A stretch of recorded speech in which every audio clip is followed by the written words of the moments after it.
हजारों साल पहले दुनिया के सबसे ताकतवर सल्तनत मिस्र में एक ऐसा बादशाह हुकूमत करता था जिसके पास ताकत भी थी, दौलत भी और लाखों सिपाहियों की फौज भी, लेकिन उसकी सबसे बड़ी कमजोरी थी गरूर। उस बादशाह ने अपनी ताकत के नशे में एक दिन ऐलान कर दिया, मैं तुम सब का सबसे बड़ा रब हूँ। उसका नाम था फिरौन। और ये है उस बादशाह की कहानी जिसका अंजाम दुनिया के लिए सबक बन गया। हजारों साल पहले इजिप्ट एक एडवांस्ड सिविलाइजेशन थी। नील रिवर के किनारे जमीन इतनी जरखेज थी कि वहाँ फसल की कमी नहीं होती थी। पिरामिड बन रहे थे, ह्यूज टेम्पल्स बन रहे थे और हर तरफ फिरौन की पावर का जलवा था। फिरौन सिर्फ बादशाह नहीं था, लोग उसे लिविंग गॉड मानते थे। उसकी हर बात कानून होती थी, लेकिन उसके एम्पायर में एक कौम ऐसी भी थी जिसे सबसे ज्यादा जुल्म झेलना पड़ता था। वो थी बनी इसराइल।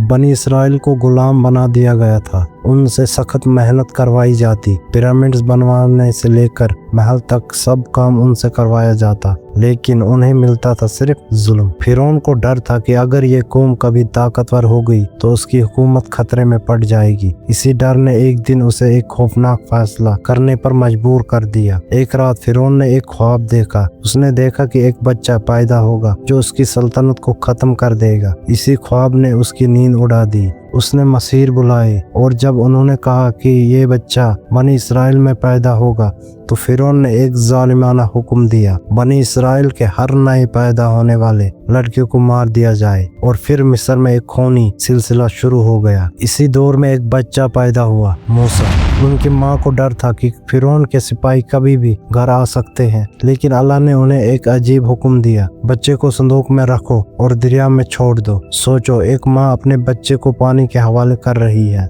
लेकिन ये सब अल्लाह का प्लान था। वो संदूक पानी के साथ बहते बहते सीधा फिरौन के महल तक पहुंच गया। फिरौन की बीवी आसिया बिन्त मुज़ाहिम ने जब बच्चा देखा तो उसका दिल पिघल गया। उसने कहा, इस बच्चे को मत मारो। और इस तरह जो बच्चा फिरौन की बर्बादी का सबब बनने वाला था वो उसी के महल में पलने लगा। मूसा महल में बड़े हुए, लेकिन उनका दिल गुलामों के साथ था। एक दिन उन्होंने देखा कि एक मिस्री आदमी एक बनी इसराइल को मार रहा है। मूसा ने उस गुलाम को बचाने की कोशिश की, लेकिन इस झगड़े में मिस्री आदमी मर गया। अब मूसा को पता था फिरौन उन्हें जिंदा नहीं छोड़ेंगे, इसलिए वो मिस्र छोड़कर मदियान चली गई। कुछ सालों बाद अल्लाह ने मूसा को नबी बना दिया और हुक्म दिया, फिरौन के पास जाओ। मूसा वापस मिस्र आए और फिरौन के सामने खड़े हो गए। उन्होंने कहा, बनी इसराइल को आजाद कर दो, लेकिन फिरौन हंस पड़ा। फिरौन ने मूसा को झूठा साबित करने के लिए जादूगर बुलाए।